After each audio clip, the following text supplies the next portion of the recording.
Buenas tardes. Muchas gracias por venir a la presentación de Una tierra tan lejana de Armando Murias en la librería de Ángela, aquí en Benavente.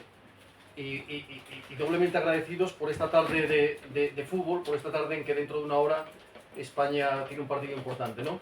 Así que trataremos de ser lo más breves posibles para disfrutar del acto y al mismo tiempo que desde tiempo llegar al partido que lo desee. Me gustaría hacer una mención y una felicitación a la librería de Ángela, a quien siempre les estamos muy agradecidos, tanto a todo el equipo, a Ángela, a Verónica, a Óscar, muy agradecidos. Hace 4 años, en julio del 22, yo pasaba casualmente por aquí delante y vi que se inauguraba una librería y entré. Y desde entonces, pues, bueno, todo lo demás ya se lo pueden imaginar, ¿no? Enhorabuena, Verónica, enhorabuena porque es vuestro quinto verano, lleváis 4 años. Como la capilaridad que habéis logrado, no solo en Benavente, sino en toda, iba a decir comarca, pero eso lo decía yo hace 2 años, ahora ya en toda la provincia, es de haberse convertido no solamente en una librería, sino en un foco cultural de referencia con todas las cosas que estáis haciendo, mañana con el showroom del Parador, el club de lectura, es decir, de verdad que, además de agradeceroslo, para mí es una de las librerías, digamos, con que más nos identificamos, y es un honor poder estar aquí. Gracias a vosotras y a vuestros lectores. Me desagrada decir la palabra clientela cuando me refiero a los lectores de una librería, ¿no? Así que siempre son fieles, por lo tanto, por lo menos a nuestros actos, ¿no? Muchísimas gracias por venir. Me acompañan en la mesa Joaquín Posado, profesor de filosofía jubilado y profesor honorífico. Esa figura que tiene Castilla y León reservada a los insignes, ¿no? No lo sabía. Eso te pasa por contármelo. Eso te pasa por contármelo. ¿Cuándo se lo... No puedo con las medallas, se me baja el pecho.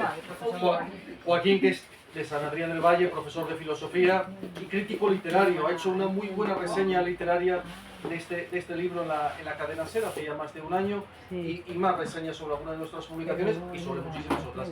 Gracias, Joaquín, por tu acompañamiento desinteresado, por tu generosidad.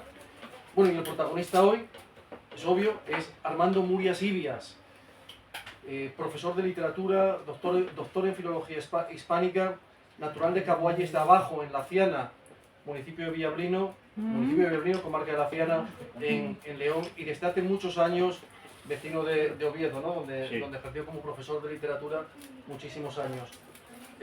Armando Murias ha sido más cosas, ha desarrollado varios oficios durante los años de estudiante universitario, combinó el estudio en las aulas universitarias con los veranos trabajando en la mina, tras 4 veranos trabajando en la mina de ayudante de picador, parafraseando un poco a Garcilaso de la Vega, que decía aquello de ora la pluma, ora la espada, podemos decir... Pasad, por favor, disculpa. Parafraseando a Garcilaso, podemos decir con Armando, ora la pluma, ora la pala, ¿no? Que era su herramienta principal. Fue también después lector en Austria, fue a Austria contra la selección, lector en Austria, y entre otras muchas más cosas. También estuviste navegando, también estuviste... No, navegando quise, pero no pude. Bueno, me sonaba, profesor de literatura. Ha cultivado todos los géneros literarios. Es autor teatral, ha fundado un grupo de teatro llamado El Gamusino, también su blog se llama El Gamusino, donde se representaba con sus estudiantes obras de su autoría, publicado artículos, ensayos como El vocabulario de la mina y varias novelas, ¿no? Los zapatos del quincallero, el libro de cuentos también, Cuando fuimos héroes y otros cuentos, y ahora lo que nos trae Una tierra tan lejana, de las que nos van a hablar ellos dos. Yo no quiero extenderme más, salvo reiterarles el agradecimiento por estar aquí esta tarde, cuando queráis. Muchas gracias, Cristian. Buenas tardes. Otro milagro más, es que lo nuestro no tiene nombre. Hola Ángela, ¿qué tal? Un placer ver la librería llena, completamente llena la librería. Los milagros cívicos son más difíciles que conseguir que los religiosos, ya sabéis que mucho más difíciles. Desde luego, gracias Cristian, gracias por lo que estás haciendo por los libros, con tu editorial Velasco, que por cierto, recuerdo que hemos recomendado hace poco una obra que nos gustó mucho, Letras impunes. Letras impunes de Eloy, Pablo perdón, Díez, de Pablo Díez. Que la tienen Ángel, Verónica y Óscar aquí en una Estupendo. tribuna justo detrás, Estupendo. expuesta como corresponde. Bueno, y gracias a Ángela que acaba de llegar, a Verónica y a Óscar, porque sigan haciendo que nos pasen estas cosas y podamos encontrarnos, ¿no? Bueno, me agrada muchísimo presentar la obra de un escritor leonés. Yo soy leonés, de San Adrián, del pueblo más al sur, como te decía, de la provincia, y el de Caguayes, mucho más al norte, pero que tuve una relación con tu pueblo por razones de estudiar magisterio en León, y que me gustaba una chica de aquel pueblo, ¿sabes? Y se llamaba además Elia. Por favor, un sol femenino, por favor. Era una cosa y quedábamos en el bar donde comíamos el conejo aquel frito de Pisi. Así que imagínate. Por tanto, cuando uno ha estado en ese contexto, entonces las minas producían carbón, había muchísimo movimiento y muchísima actividad y muchísima riqueza.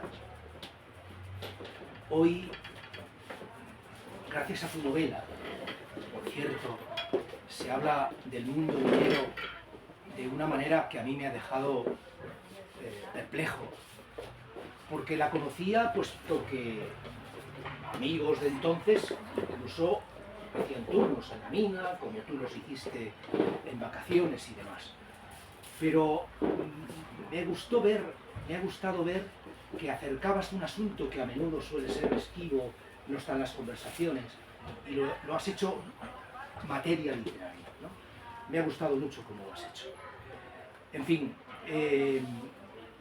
hablé de esta novela hace un año aproximadamente en la cadena SER, porque me sorprendió por muchas cosas, sobre todo porque se mete con asuntos que normalmente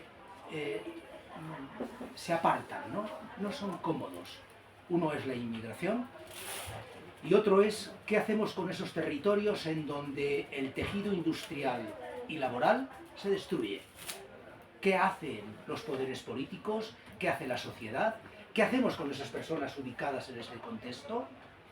Bueno, Armando afronta en esta maravillosa novela estos asuntos con gran valentía y además con gran originalidad. Me ha gustado mucho la novela por ello. Y por eso creo que tu novela tiene, al modo en el que Emilio Lledó lo cuenta, cierto destino. En un capítulo de este libro maravilloso de los libros y la libertad de Emilio Lledó, dice lo siguiente: efectivamente, tienen su destino los libros. El compromiso de la inteligencia y la amistad de quien los cuida, de quien los mira, de quien los lee. La lectura, los libros, la experiencia y el tiempo que en ellos reposa, el arte y sus ideales, el cultivo de la inteligencia, el amor a la vida, a toda la vida y no solo a la nuestra, tal vez sean la única posibilidad de escapar a la ignorancia y a la cólera de los imbéciles. A mí Emilio Lledó siempre me provoca no solo mirar más allá, sino también, incluso, valga la contradicción, mirar mucho más adentro, porque me hace emocionar, me provoca pensar en algo más de lo que simplemente uno puede decir, bueno, pues es una historia que me divirtió, no me divirtió, pero estamos hablando de algo más. Los libros tienen un destino y por eso estamos hoy aquí, para que Armando nos cuente un poquito qué le movió a él, qué hay detrás de una historia como esta, donde, como os comentaba, se habla de la mina, se habla de inmigración, se habla de cómo se enfrentan mundos tan dispares como el de esos que llegan del norte de África y de aquellos que salen de la Camocha, de ese contexto que acaba de cerrar las minas y que se han quedado con los pies en el aire, que no encuentran asidero para agarrarse ni suelo en el que pisar. Bueno, pues esos dos mundos se encuentran, y se encuentran de una manera magistral en esta novela. Así que, dinos cómo has articulado esto, y así comenzamos una conversación, por favor, que no solo participaremos los tres que estamos aquí, quiero que vosotros también, queremos que vosotros también lo hagáis, en una conversación que debemos recuperar, que estamos conversando cada vez menos, ¿vale? Únanse cuando quieran, no esperen al turno de, Sí, por favor. al turno de Cualquier preguntas, momento. que no sabemos si habrá, así que únanse cuando quieran. Así que adelante, y disculpa Bueno, que me haya despertado. nada. Bueno, pues muchas gracias, buenas tardes, muchas gracias a la librería, a Cristian por esta labor de movilizar a los lectores y por supuesto a Joaquín por esta presentación tan interesante. Respondo a tu pregunta, la inmigración. Bueno, la novela trata varios temas y uno de ellos es la inmigración, efectivamente. La inmigración es un tema que en la literatura se trata desde antiguo, ya en Ulises, pues, la Odisea, Ulises es de un sitio para otro, un inmigrante, y en la literatura actual española, la inmigración se trata casi siempre de una perspectiva bastante paternalista en el que vemos al inmigrante como un ser desvalido, que da pena, que sale de una situación muy desastrosa en su sitio de origen, sufre muchas penalidades en el viaje cuando no encuentra la muerte y cuando llega a origen, a destino, también encuentra muchas dificultades a la hora de trabajar, etc.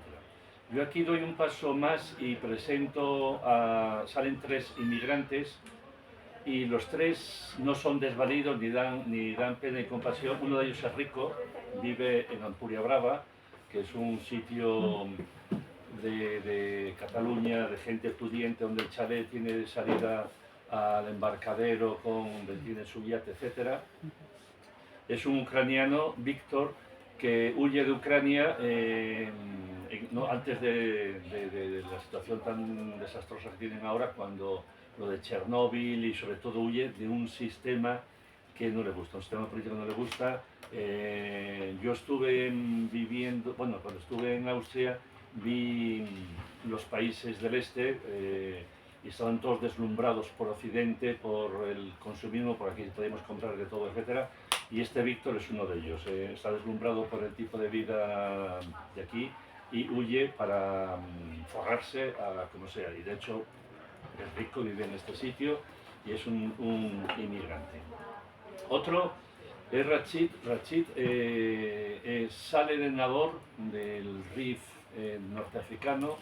Nador es una ciudad que hoy es famosa por el narcotráfico, es la ciudad que más bancos tiene de Marruecos, porque se maneja mucho dinero, pero es una ciudad fundada por españoles, porque allí los españoles montan la Real Compañía Española de Minas del Rif, llamadas vulgarmente las Minas de Romanones.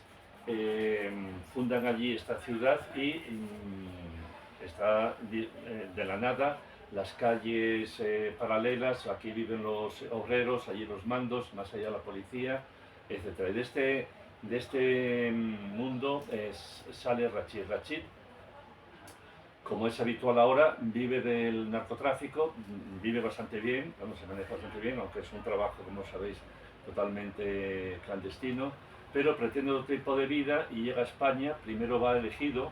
Ejido, ya sabéis, es el sitio de los plásticos de Almería, que está lleno de inmigrantes que trabajan en esos invernaderos. Pero vamos, es un chico que tiene posibles, tampoco es una persona que dé pena, porque tiene posibles, viene con mercancía que vende, etc. Y la tercera inmigrante, que forman un triángulo amoroso, es una venezolana, Isolda, que es de familia nazi. Como sabéis, cuando termina el Tercer Reich, los nazis pues, se exiliaron donde pudieron y algunos fueron a Venezuela, y allí es donde nace Isolda y marcha de su familia porque es un poco rebelde, no comulga con las ideas de sus pasados, de sus padres, abuelos, etc. Y busca una vida mejor en España, pero tampoco podemos decir que ella llega en avión No podemos hablar que sean inmigrantes de patera, de estos que mueren en el camino, que llegan exhaustos, viven más o menos bien. Bien, estos tres conforman una historia de amor. Historias de amor, la literatura, la narrativa, la poesía, es un tema predominante. ¿Qué tipo de amor? Ya os hablé de un triángulo, mujer, dos hombres. Este amor nace en la Edad Media, se llama amor cortés, y después de la caída de la cultura clásica del Mediterráneo, surgen las brumas atlánticas de Bretaña, Inglaterra, etc. Un tipo de amor que se llama cortés, que se caracteriza por la cortés porque se desarrolla en la corte, y un triángulo en el que la mujer es la que controla el devenir. Ejemplo, el rey Arturo. Rey Arturo, la reina Ginebra y Lanzarote. Otro ejemplo, Tristán y Isolda. De hecho, ella se llama Isolda, que es un guiño a esto de Tristán, Isolda y el rey Marcos de Cornualles. En estos amores siempre tienen un final desgraciado, la muerte. Este tipo de amor cortés en esa novela sigue el esquema del triángulo, pero en lugar de desarrollarse en la corte, en Camelot o en Cornualles, se desarrolla en un poblado minero, con trabajadores, con sudor, con sueldos de miseria y con mucho esfuerzo. O sea, se cambia el mundo cortesano por el mundo obrero, proletario, etc. Y el desarrollo de este triángulo, después en la literatura, en la novela realista, se vuelve a reproducir. Es el caso de Madame Bovary, es ella la que forma el triángulo. Ana Karenina, una literatura rusa. En España tenemos Ana Ozores, la de la Regenta, que también siguen desarrollando ese tipo de triángulo amoroso en el que es ella la que controla la situación, y en eso me baso yo para este triángulo amoroso entre estos tres inmigrantes. De hecho, las ubicaciones también se corresponden un poco con la inmigración. Tenemos Nador, que ya os dije que es un sitio nacido de la nada, creado por romanones y compañía. Es toda esta jerarquía que había en aquel momento de Alfonso XIII. De ahí viene el desastre de Anual, porque había que defender los intereses económicos en aquella situación, etc. ¿Qué se nos perdió a nosotros en Marundo? Por eso los miles de soldados, ¿Cómo volvimos? a los miles de soldados que dejaron allí la vida. Desastre. Otro sitio, aparece también elegido un sitio típico de migración actual, donde se amontonan allí, se hacinan miles de trabajadores africanos, la mayoría indocumentados. El otro sitio que ya os cité, Ampuria Brava, lo que pasa es que es un sitio diferente. Ampuria Brava también es un sitio nuevo, creado exclusivamente por la clase pudiente. Es otro tipo de inmigración. Estamos hablando de inmigración ya gente rica, pero al fin de cuentas son, sean ingleses, norteamericanos o rusos, son inmigrantes, lo que pasa con otras características diferentes a los del Cayuco. Y por último está La Camocha, el sitio el poblado minero de La Camocha. Es un poblado minero al lado de Gijón, que sale de la nada. De hecho, la leyenda dice que se llama La Camocha porque los hermanos Ferreroso, que son los que saben que allá abajo hay carbón, después de muchos años de estudios, prospecciones, etc., dicen: aquí hay que escarbar porque aquí hay carbón. Y en ese prado había una vaca mocha que le falta un cuerno, y de ahí La Camocha. Bueno, es una leyenda, sabemos muy bien de dónde. No hace falta etimología, es simplemente que la vaca le faltaba un cuerno. Claro, donde está la Camocha.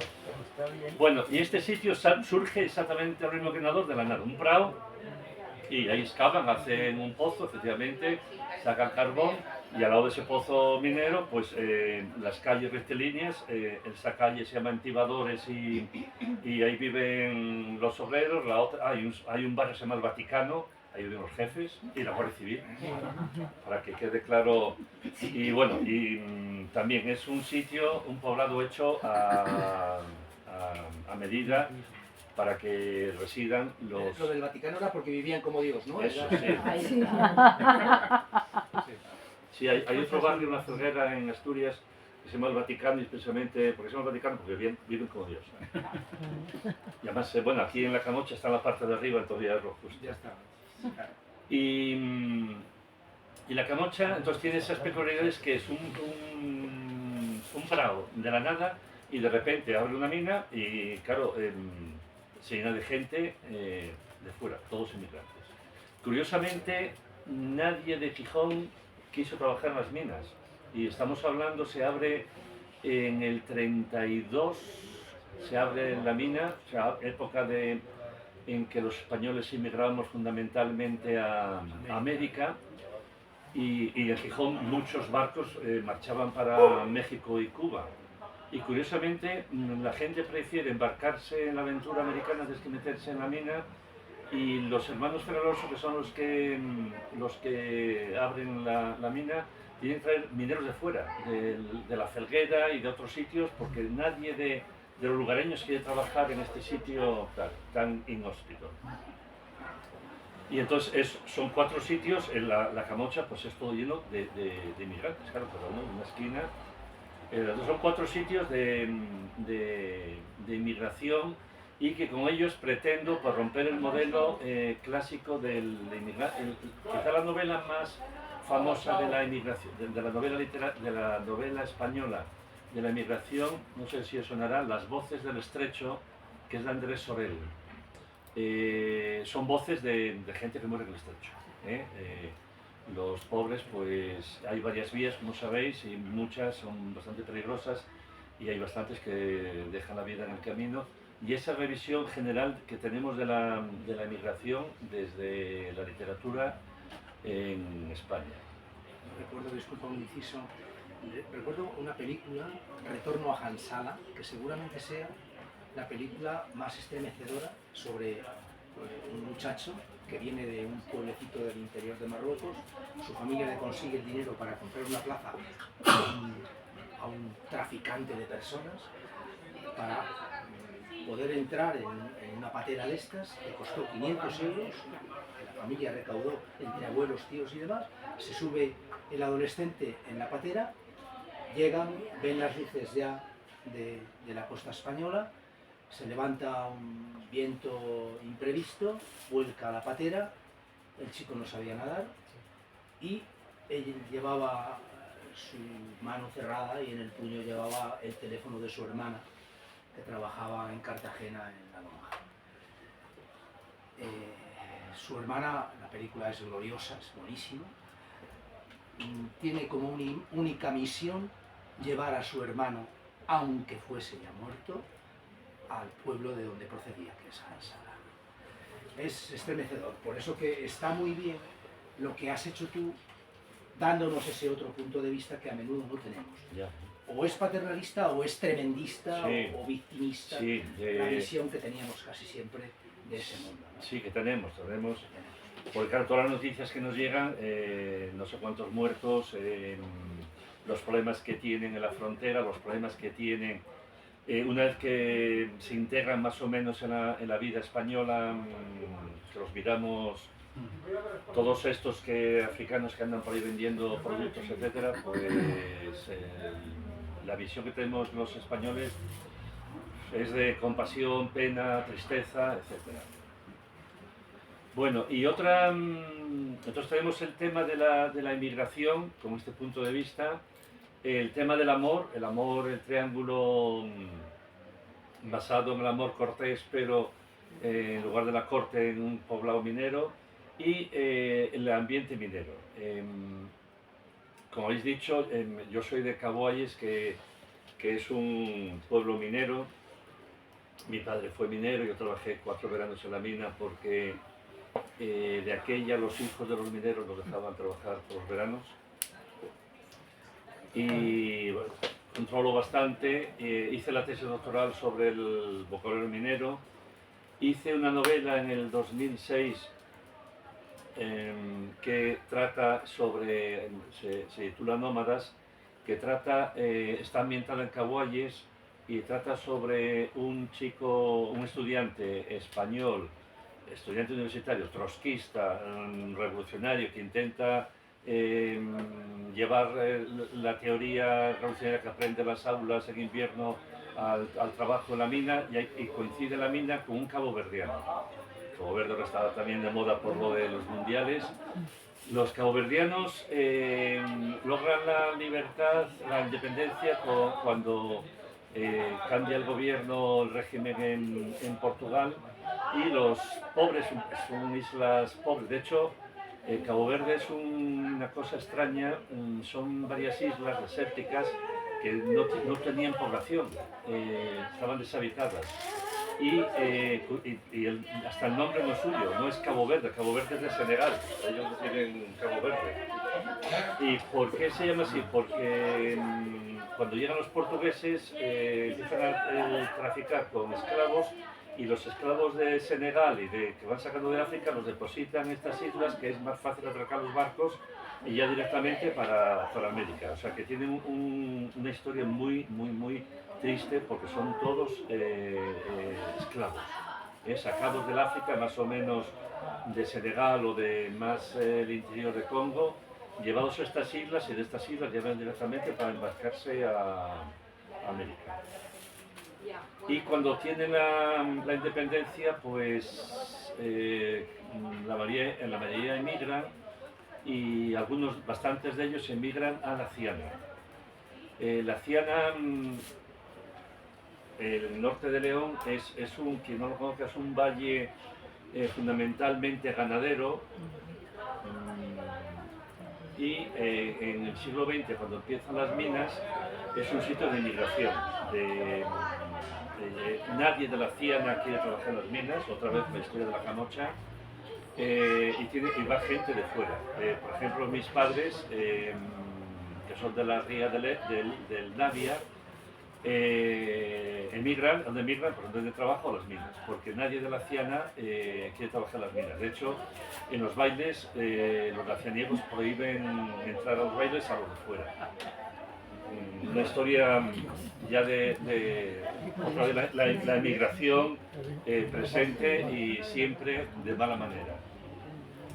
Bueno, pues en este valle en este pueblo ambiento la novela está Nómadas, y es un caboverdiano que acaba de llegar a Cabo Verde de su isla, y coincide de vagoneros en el fondo de la mina, donde no hay identificación, pues el vagonero empuja vagones. El joven español trotskista y el caboverdiano. Yo trabajé con algún caboverdiano, los pobres no tenían, algunos venían descalzos porque venían con lo puesto, y esta historia de la mina. Y entonces, como controlo y me gusta el tema, ambienté, en este caso, la Camocha. La Camocha tiene varias singularidades, aparte de la que dije de ser un poblado que nace de un prado de la nada, donde había una Camocha. La leyenda dice que va bajo el mar. Es mentira, pero bueno, como ahí sale agua, es agua dulce, la mina siempre hay agua porque se cortan manantiales, etc. La leyenda, hay una canción muy guapa de un poeta, León de Cristal, que dice que va debajo de la mina, que los mineros oyen bramar las olas, y los marineros oyen el Jesús explotar y eso. Y bueno, mantiene esa aureola de que va debajo del mar.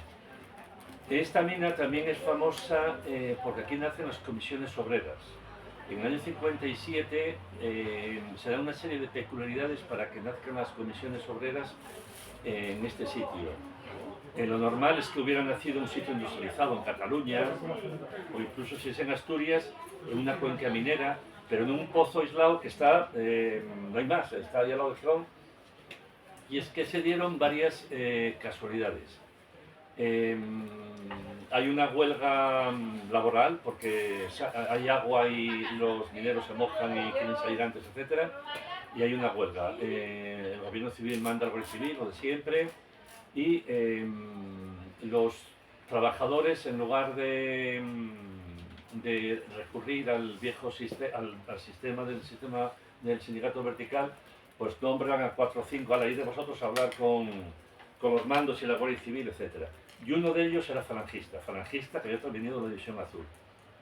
Entonces llega el capitán de la Guardia Civil allí con el cuento de siempre, de aquella, esto es producto del comunismo internacional, etc. Y entonces salta este que se llamaba, que murió, Gerardo Cenreiro, y dice, ¿qué dices, mi capitán?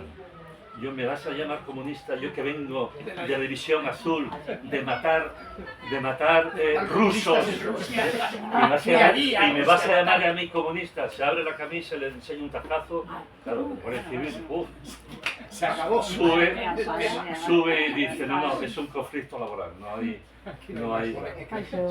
política, es un conflicto laboral. Y de esta manera tan curiosa surgen las comisiones obreras, que si no sería impensable, pues si no, ya sabéis, en aquella época, huelga, o sea, una huelga, pues cárcel, despidos, etc. O sea, claro, Perdona, hoy se le llama comunista a cualquiera. ya. Bueno, no me hagáis entrar en detalles, ustedes mismos. Sigue, perdón. Bueno, esta curiosidad, de esta manera tan tonta, pues nace las comisiones obreras y claro, como tenía el beneplácito de que eran un sitio... No sé si lo has visto en la prensa, que ha sido declarado monumento de la Sí, de la memoria histórica. Sí. Por cierto, nuestro amigo es minero. Supongo que ha tenido interés en estar con nosotros hoy por eso. Y es un buen amigo y ya está jubilado, claro. Yo también soy hija de minero. Qué bueno. Y de un minero emigrante de Galicia, Valbierzo. Sí, sí, lo de las minas, todos inmigrantes. Sí. A no ser después ya en los años 70, que la mina se empieza a pagar muy bien y claro, en la última hora los mineros quedaron con unas jubilaciones muy buenas y con todo el mundo, pero al principio, en los años 50... ¿Cómo quedaron los pobres? Mi padre se murió con 68 años, claro, de una silicosis tremenda. O sea que la mina era muy dura. Yo he entrado en la mina y he visto un poco y bueno, le he vivido mucho en mi casa, claro. sí, sí. Porque mi Y padre lo mismo, fue- los lugareños nunca quisieron trabajar en la mina. No.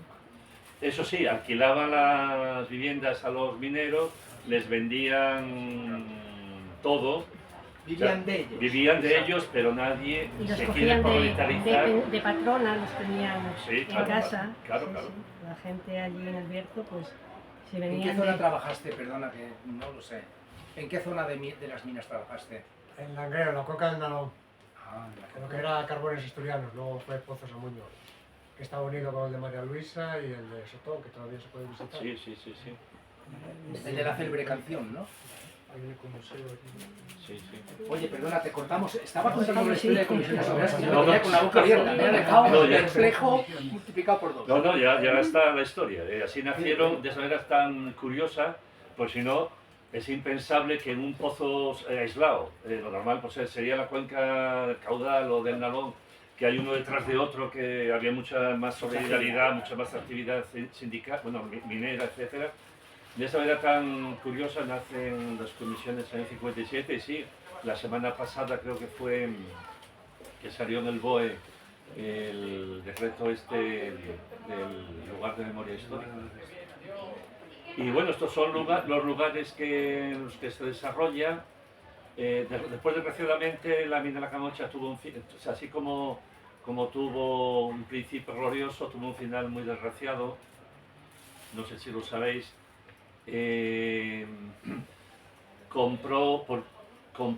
Compraba carbón en el Musel es el puerto de Gijón, carbón polaco, colombiano, sudafricano, barato, lo mezclaba con el suyo y entraban las subvenciones. O sea, era un fraude total, pero además de descarado. Todo De libro, vamos. Sí, comprar carbón barato de importación, lo mezclo con el mío y, como sabéis, estaba subvencionado y tuvo un final desgraciado que después nadie fue a la cárcel porque el dueño murió, el otro, el consejero de industria que estaba implicado murió también, pero vamos, el final fue pues... Y bueno, con esto ya os di un poco de ideas de por dónde van los tiros. Yo sí quería decir, como lector, cuando lean, hay varios episodios o varias escenas o secuencias, como voy a decir, pero hay varios episodios memorables dentro de la novela. Uno de ellos es el que han mencionado de la conversación, del enfrentamiento, por decirlo de alguna manera, entre un joven guardia civil de academia de 1957 y una comisión de mineros liderada por un exdivisionario, por un falangista, Gerardo. Ese hecho es real. Ese hecho real. ¿No tiene algún elemento real? Sí. Hay otro, y lo dice muy bien Sonia Montero, crítica literaria, en la que publicó una reseña en la revista Abaco. Hay otro que es el momento en el que se conocen Rachid e Isolda. Pocas páginas de la literatura de los últimos 20 años han dado momentos como ese. ¿Cómo se conocen?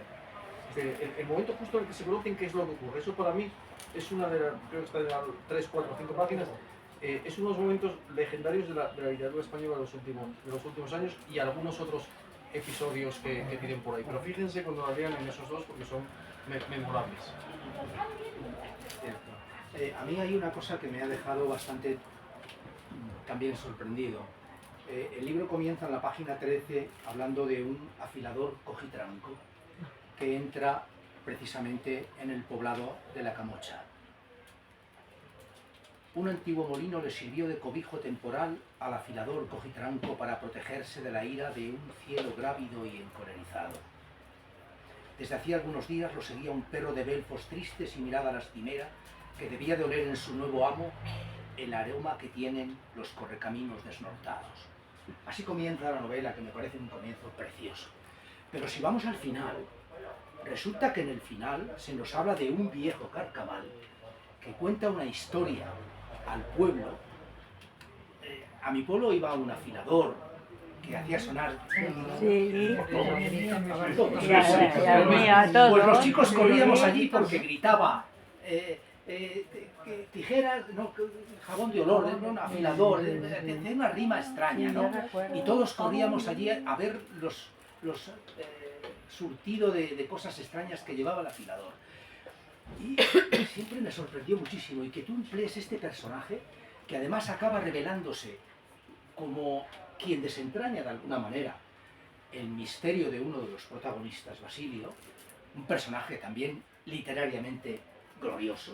Hay que ver a Basilio, este hombre de La Camocha, que también era de familia minera, su padre había estado en la mina, y que recibe a estos dos inmigrantes del triángulo amoroso, Rachid e Isolda, en La Camocha. Y claro, él se quiere dar importancia a estos, les voy a demostrar quién manda aquí y quién entiende de esto, ¿no? Y les lleva a un lugar a tomar un aperitivo de cabrales. Imaginen ustedes a qué les olería el lugar a este chico marroquí y a la venezolana cuando le saca una sidra que encima se la tiraba allí un tipo que ni los miraba a la cara siquiera, salpicaba todo. Con un vaso para todos, con un vaso para todos lleno de babas. Y claro, bueno, francamente, tiene páginas la novela que yo se la recomiendo encarecidamente, porque no solo por descubrir este tipo de escenarios y de contextos sociales, que son bien extraños, ¿no?, para nuestro contexto social, sino porque encima vais a ver cómo los perfiles psicológicos de los protagonistas son tan ricos como el de este Basilio, ¿no?, que es un personaje desastrado. Yo cuando iba a la discoteca a La Bañeza me encontré un día con un tipo que decidí ponerle la categoría antropológica de un señor de Miñambres. El tipo Miñambres era aquel que llevaba, tipo Basilio, pues unos pantalones de tergal de campana y una cazadora que ponía un taco aquí de plástico en la espalda, y todo eso, ese conjunto daba el personaje este tan estrambótico y absolutamente ridículo, ¿no? Pero no obstante, él era un tío bien pagado de sí mismo, o sea, él se creía que era el dueño del mambo, y el que mandaba en aquel sitio. Lo describes de esa manera tan buena. Además intentó ser torero, que Además. apretado, patillas. Es brutal. Unas cuantas más. Yo me lo pasé muy bien. Mentiroso, porque lleva aquí... Compulsivo, mentiroso compulsivo. El nombre no es casual. Basileo en griego es rey, ¿no? Rey. Es el Sí, que manda, Basileo, ¿no? sí, No es casual el nombre. Ninguno de los nombres Basílica. es casual, ¿eh? O una buena parte de los nombres no son casuales. Sí, el de Isolda es un guiño al Tristán e Isolda. En fin, venga, preguntarle algo al autor, por favor. Adelante. Pero es que de la niña hace mucho. Un momentito. Eso de la emigración, ¿hay una diferencia entre la masiva o la que se hace particular?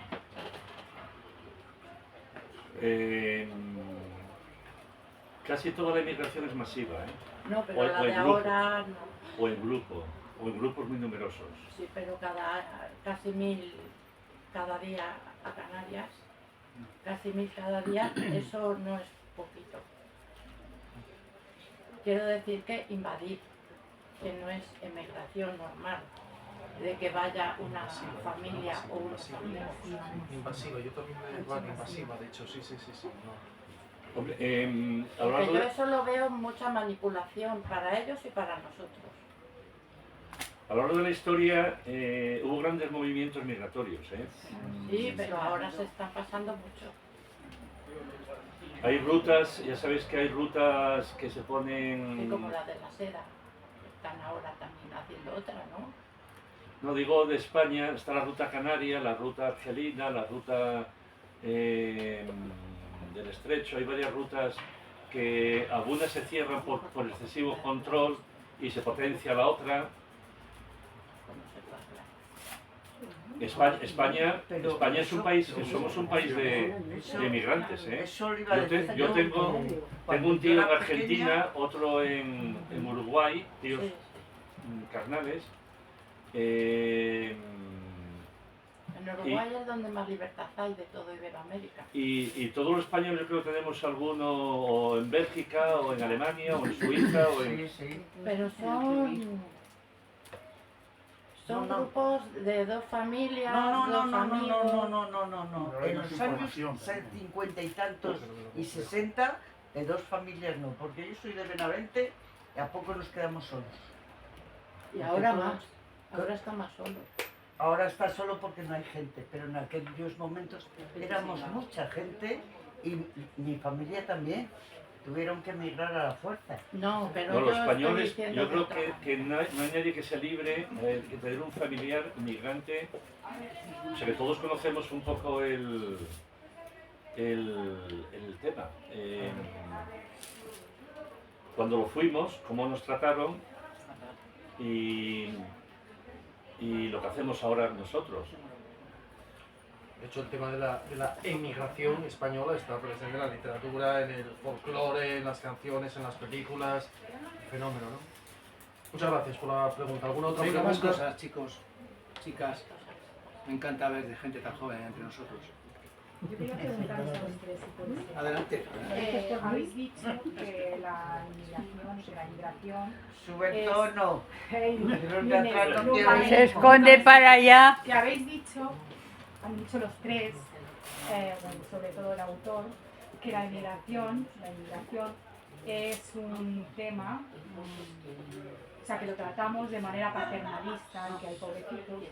Yo creo que hoy en día, desgraciadamente, no se trata así, que se trata de otra manera y a las personas inmigrantes se les mira desde una mirada peyorativa. ¿Qué opináis al respecto? Mira, te voy a poner un ejemplo. No sé si por aquí hay muchos o algunos negros que vendan productos por los bares y... Sí, alguno hay. Porque depende, Aquí han venido y están trabajando. depende de los sitios hay más. Pero bueno, aquí se están haciendo unas obras de restauración de un parque importante en La Mota. Yo estuve el otro día viéndoles trabajar y la mayoría eran negros, no los conté, pero la mayoría eran negros.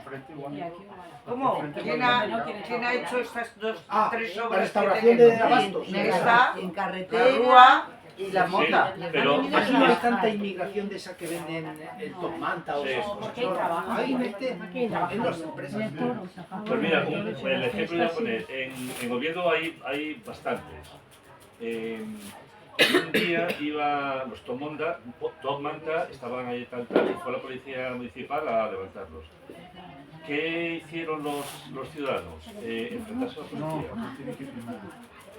Déjalos en paz, que no hacen nada, están ahí vendiéndolo. Y teniendo en cuenta que son gente ilegal, que venden productos ilegales y sin tienda legal. O sea que es fácil, a pesar de eso, Tuvieron la solidaridad de sí, la gente paró a la oficina municipal y dijo, déjalos que los pobres están viviendo lo que pueden, si no, ¿qué van a hacer? Y eso es un ejemplo, pues que haya gente que lo mire mal. Yo al respecto tengo una opinión clarísima desde hace muchísimo tiempo. Si no fuera por la inmigración, España hoy era insostenible en cuanto a la calidad de vida que tenemos. Ahora mismo hay 10 millones de personas que han venido de fuera, necesitamos mínimo otras 5 en los próximos 10 años, porque si no, no podremos mantener ni las pensiones que yo cobro, ni las que vais a cobrar vosotros si todavía no las cobráis. Y quien no entienda esto es que no contempla toda la información veraz que hay que contemplar para hablar del asunto. ¿No? Me parece un asunto Y no tan solo manido. eso, en los años 60 y 70, en España, ¿de qué vivía España? Del turismo y de los emigrantes que mandaban dinero. Que revertían. Las Sí. remesas. Sí, la palabra a nuestra compañera, adelante. Tiene que ver con este punto de ahora mismo, de la inmigración, no tanto con la novela, que no la conozco, me ha parecido interesante, me ha llamado a conocerla. Yo creo que la inmigración aquí es un poco por lo que está surgiendo. Es verdad, comparto lo que dice, lo que estáis comentando, pero yo creo que los inmigrantes que han llegado, y hablo de la zona, comarca de Benavente, podría hablar de cuando yo era pequeña en mi pueblo, desde otro ámbito, pero hablo desde los años 90 para acá hasta hace 10 años puede ser. Yo lo que conocí, yo trabajé en las escuelas de la zona rural, itinerante por ellas, ¿no? Entonces yo lo que conocí eran familias inmigrantes, no familias, en principio venía uno, venían dos, al hilo de... y traían a las familias después si podían o hacían familia aquí. A mí me parece que es verdad que se les necesitaba, por eso estaban ahí, por eso tenían ese hueco y ese espacio, al hilo de lo que comentaba antes, cuando a la mina no quería ir nadie, a ciertos trabajos tampoco quería ir nadie. Pero a mí me preocupa y me sigue preocupando, aunque es necesario, las pensiones, cómo se les paga ese trabajo y qué horarios tienen y qué vida hacen. A mí me preocupó, y lo fui conociendo en casuística, a mí me preocupaba cómo a un señor, a un joven, que podía comparar con cualquiera de los que yo conociera en otras zonas, que no tuvieran trabajo, que no hacían, cómo trabajaban, en qué horario, no podían respirar. Cuando digo respirar, yo a mi padre me quejo si me dice que tenga que cuidar las vacas y le digo, bueno, me quejo. Ahí tú no te puedes quejar, ahí tú tienes que hacer y hacer y hacer. Si tú das con empleadores que son sensatos, honrados y que tienen que defender su negocio y que tienen que pagar lo que pueden pagar, yo creo que la inmigración sería otra cosa. Claro. Porque después de eso, acabo, me enrollo mucho No, porque no, quiero no, te has expresado muy quiero bien, muy explicar un correctamente. poco el tema en Sí, sí. qué pasa cuando estas personas tienen un poquito de poder, un poquito de dinero, un poquito de espacio. ¿Qué hacen? ¿Qué hacemos todos? Porque luego recriminamos las bondades o las maldades de ciertos comportamientos. A mí me preocupó eso porque lo conocí como en vivo y sin irlo a buscar. Hombre, se supone que la regularización es para que todo el mundo tenga papeles oficiales con los cuales poder ir a un sindicato y decir, a mí me están pagando esto con este horario y yo soy un trabajador, digamos, legal. Por fin se está haciendo esa regularización que debía haberse hecho antes, que por fin... Es que es imprescindible. Si no, ¿qué mundo estamos construyendo? Muchas gracias por... Muchas gracias. Yo creo... Es un aspecto más, no digo que sea, Sí. y desde ese punto de vista. Muy bien. Yo creo que nos hemos comprometido a ser breves, lo estamos consiguiendo. Ahora quien lo desee puede adquirir la novela y Armando Murias con sumo gusto se la firmará. Le aplaudimos porque ha sido... Gracias por llenar la librería esta tarde. Interesante. Gracias. Gracias.